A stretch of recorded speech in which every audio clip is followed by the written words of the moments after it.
Alright, Merry Christmas everybody. So today the video is the one I was talking about where we're going to discuss the top budget, affordable, good radios that a new ham could buy. And the list isn't real long, so but what I can do is break down which ones have what and, you know, etc. So, for the number one radio, regardless of some drawbacks, would have to be the Yaesu FT710, either the field or the other one that comes with the speaker. I mean, you can get this radio on sale. Black Friday, they were $7.99. $8.99. And I paid $8.99 for my field that I have right here. There's a DBI video out. You need to, you know, respect the same issues that they have on the other radios. Don't hook it to an HDMI monitor with a straight through adapter, because you could end up having a problem where what happens is the HDMI has two-way commands.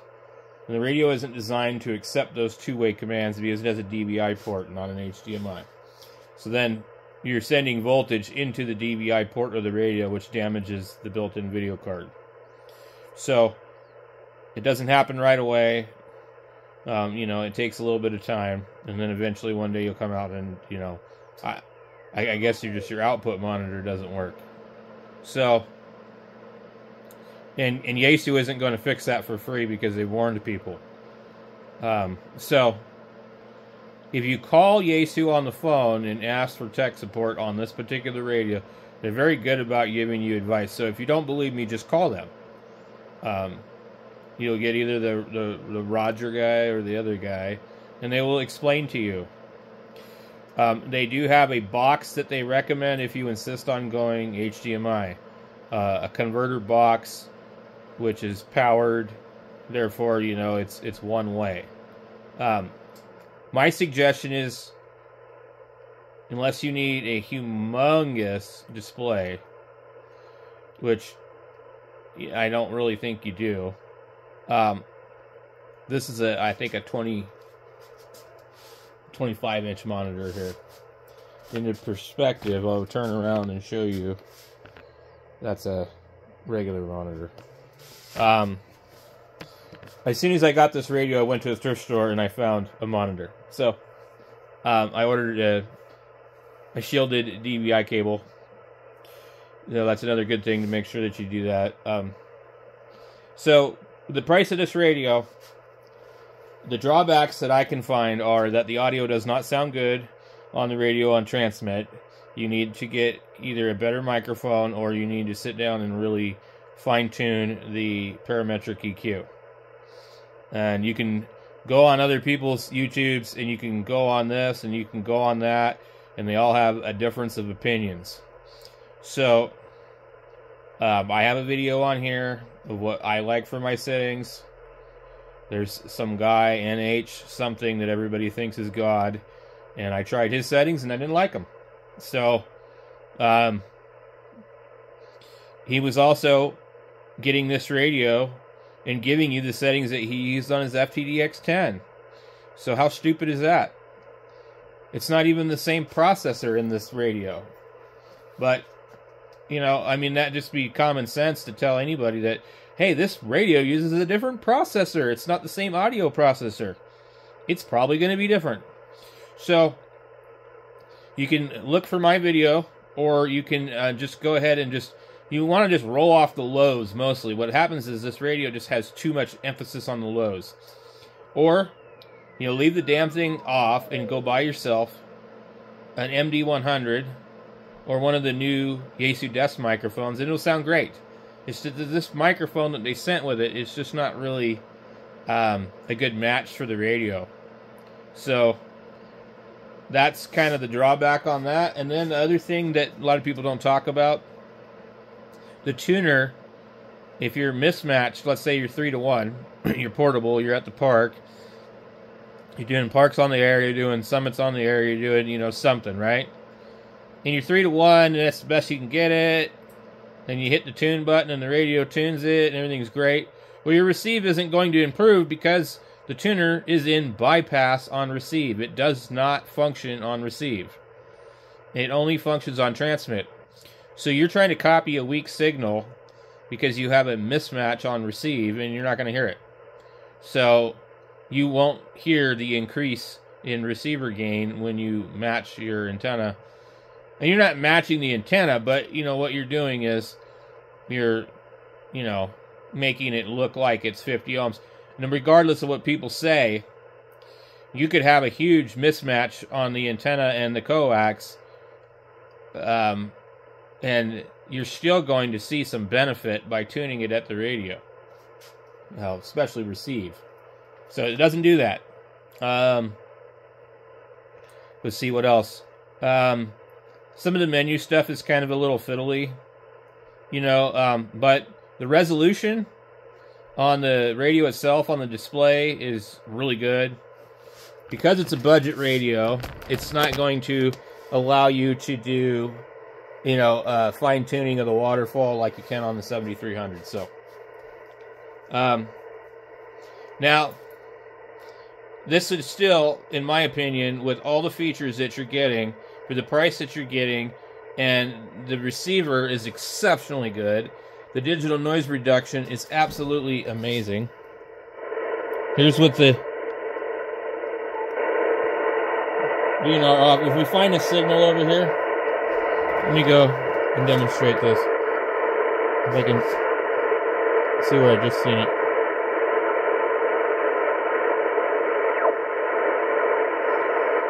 Now, I don't like when the waterfall moves like that, because then I can't scroll up to it.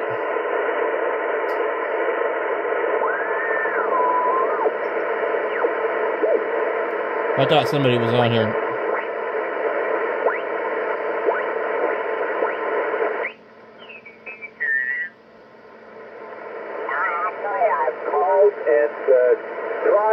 Can you hear all the noise? However, they're not returning my calls, so I can.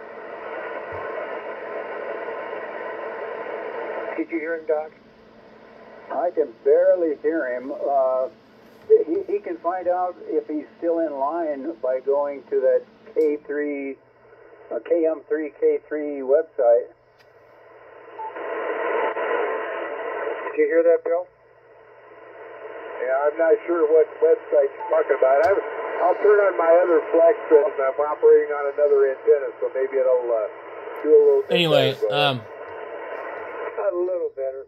So, yeah, Doc says you can get on this website. What is the website, Doc? I believe it's KingMike3KingMike.com. So, the digital noise reduction works great on this thing. And it's usually a little more dramatic of a difference when I turn it on and off, but I don't have a lot of noise right now. And so I'd say that's the #1 budget radio with the features. It's on the Sherwood list. I think it's like #3 on the list. I mean, it's above the 7610. You know, that's like a $3,000 radio. So I think basically there's two radios ahead of it, the Anon and the 1000 MP. Or the 101 MP. 101 D, 101 MP, whatever. So, you know, it's a pretty good radio for the price. I mean, like, if, you know, you're looking at buying other things and you're concerned about signals and, you know, noise blocking and all that, it's really good. So, my second radio on the list is the 891 Yaesu. Let me switch over to that. Okay, so this radio here is probably the smallest radio that does HF and 6 meters that I've seen, other than QRP.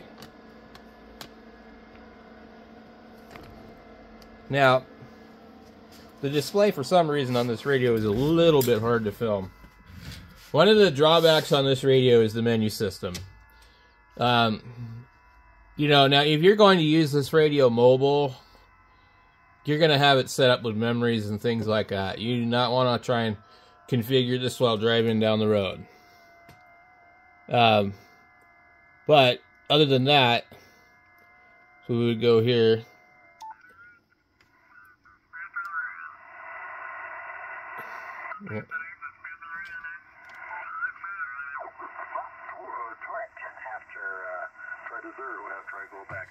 So now the receiver on it is pretty damn good too.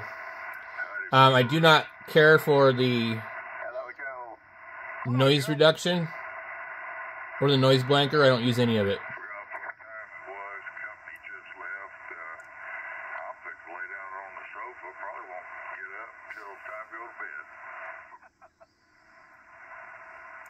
So, but because of the radio being priced where it's priced at, like $679 or something like that, there isn't a cheaper 100-watt HF radio that you can buy, other than maybe the ICOM 718, which they've been making for 20+ years, and it's huge.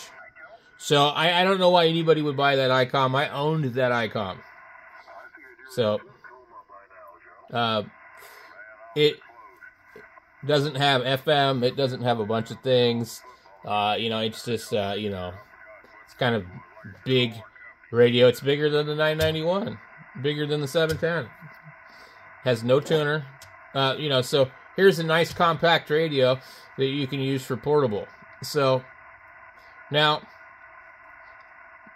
we won't get into all the menu and all that, you know, if you can get used to that, this is a great radio. Also, this radio will crank out 100 watts on FT8 all day long, and it will. I've been running mine for years like that, okay?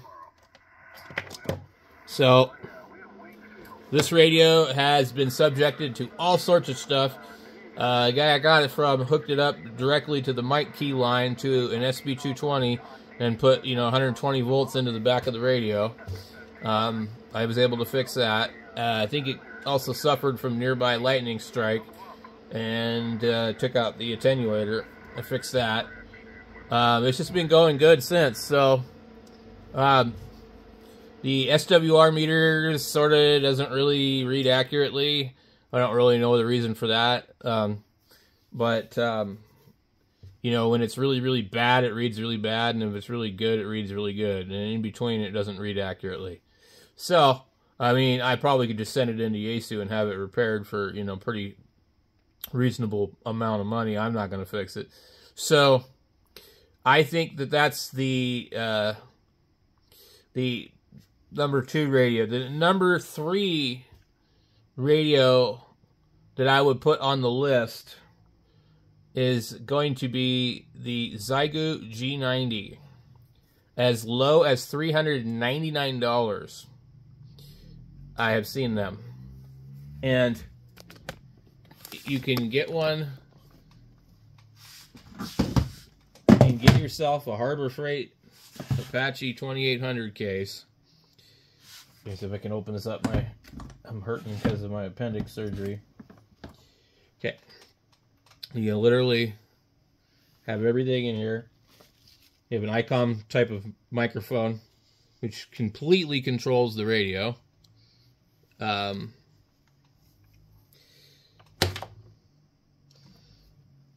me pull the radio out. So here's how I have mine in the bottom. And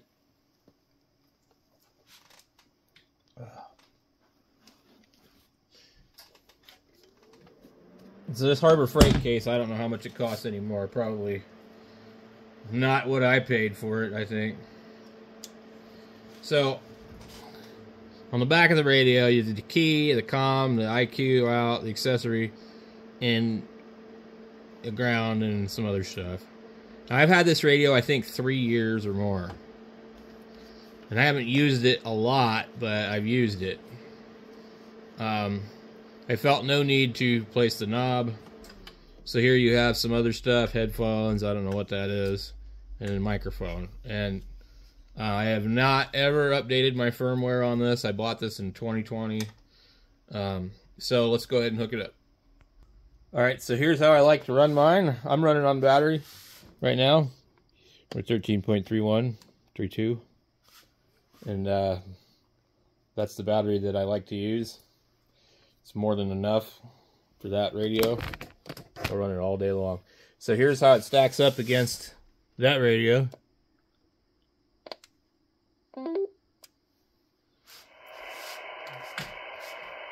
So sitting on top of the 891, it's a little bit shorter, especially if you line these up. But from the face to the back of the radio, it's a little bit longer with these. So the display has really high resolution for how small it is. We could go...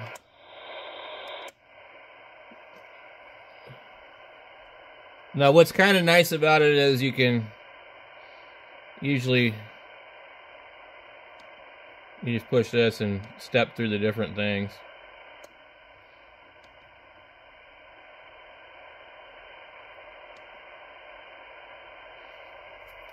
Looks like those guys... Well, I haven't done anything on 6 meters for years. Every time I listen to it, I only hear nothing. Those guys on the East Coast are coming in a lot stronger on my vertical.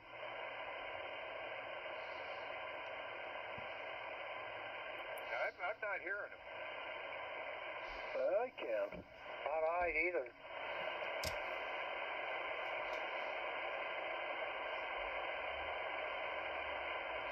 So the one thing about this radio that's really good is it sounds great on transmit. Are you going to put that vertical that we're laying on the ground back up in the air? But it has the vertical laying on the ground on the by the driveway. Are you putting that back up? No, it was kind of close to where my authentic was run. That was at HF2 Butternut, so... It has the SWR scanner, and it will show you, you know, what your SWR is. Then you have to push quit, but... That would be a fun project. That might...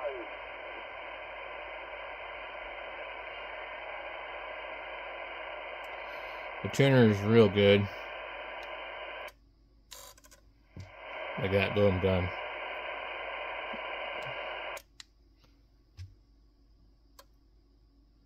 And see, it shows where we're tuned at. You can change what it's looking at too. Bandwidth 1 kilohertz, 2 kilohertz, 3 kilohertz, 4, 5,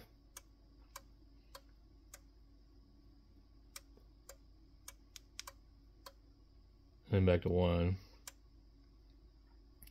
So, and it's telling me it's 1-to-1 at 3.905. It's scanning from 3.825 to 3.975. You don't get this on the 710. You do get something similar to this on the 7300. But this is a really cool, nice tool. So, for the size of this radio, the 20 watt compromise, the really excellent audio, this is a great radio. Now, the only two things that I've noticed I don't like about it, it gets hot. It'll get real warm when you talk on it. There's no fan. At least not that I'm aware of. So that's why you often see it bundled with a thing. It's not really a use it at home kind of radio. It's more of a portable radio. But if you use it at home and put some fans on it, you'll be fine. Let's see. The other thing is the AGC can sound a little strange. There's probably a firmware update to that. I just felt like it's either too slow or too fast, you know, kind of weird. But The tuner in it, like everybody says, it works very good. It's a great portable radio because it tunes up a compromised antenna very quickly to get you on the air. And 20 watts is pretty good. I've had QRP radios, you know, the 818, 817, they're just not enough power, really. They're really not. It's too difficult. You need a better antenna when you have, like, only 5 watts. Or you got to be doing CW. So for voice, it's really tough. But this at 20 watts on voice, it really just works. So, now, that would be, you know, maybe not the greatest radio for, you know, inside the house, but, you know, it's under $500. It's $399. You can get them on Amazon, $499. They're all over the place in prices. But right now, Ham Radio Outlet has them for $399. They're usually $439 on Amazon, something like that. So it just kind of depends. There are other Xiegu radios. There's one that resembles the ICOM 705. I have not tested that. I don't own that. If I ever make enough money on YouTube, I'll probably buy one. I hear they're coming out with a new version, so I'm waiting to see when that comes out, how much that's going to be, and then maybe the old one will be cheap and I'll buy one. But I don't really need, any more portable radios. These are the 2 radios I use for portable. I use this radio in the house for FT8. I do not use the 710 for FT8. I don't know what its, reliability is. So, to recap, 1, 2, and 3. So, for my next 2 radios, I don't own them anymore. But, so this being number 1, number 2, and number 3. My number 4 pick would have to be the ICOM 7300. It's a pretty good deal. It sounds great. It works great out of the box. There are some issues that it does have. They do have a high rate of failure on the finals. They probably cannot handle being abused like the 891. But it's a great sounding radio, and it does a lot of stuff. It's just that it's priced too high. For what it is, the price is too high. Maybe the build quality is a little bit better than the Yaesu 710, but it doesn't have a video output. The USB on the back of the radio internally is not RF shielded, so there can be problems with that. Lots of those radios have bad USB ports. It doesn't do a full 100 watts unless you turn the processor on. The display resolution is not as good as the 710. So, I've had 2 of them. I can honestly give you my opinion on it. There's other radios out there I haven't owned, but the other radio that I have owned, that I no longer own, and that I might recommend, and would be the last place radio, would be the Yaesu FT991A. And it's expensive for what it is. The display is terrible. And also the tuner does not work in receive mode. But if you need a shack in the box, it's your only choice. So, those are my picks for 2023 for the top budget radios for new hams. Thank you guys for watching so much. 73s and Merry Christmas and Happy New Year's. Stay tuned for the next video. I'm going to put out a video for must-have ham radio items for 2023.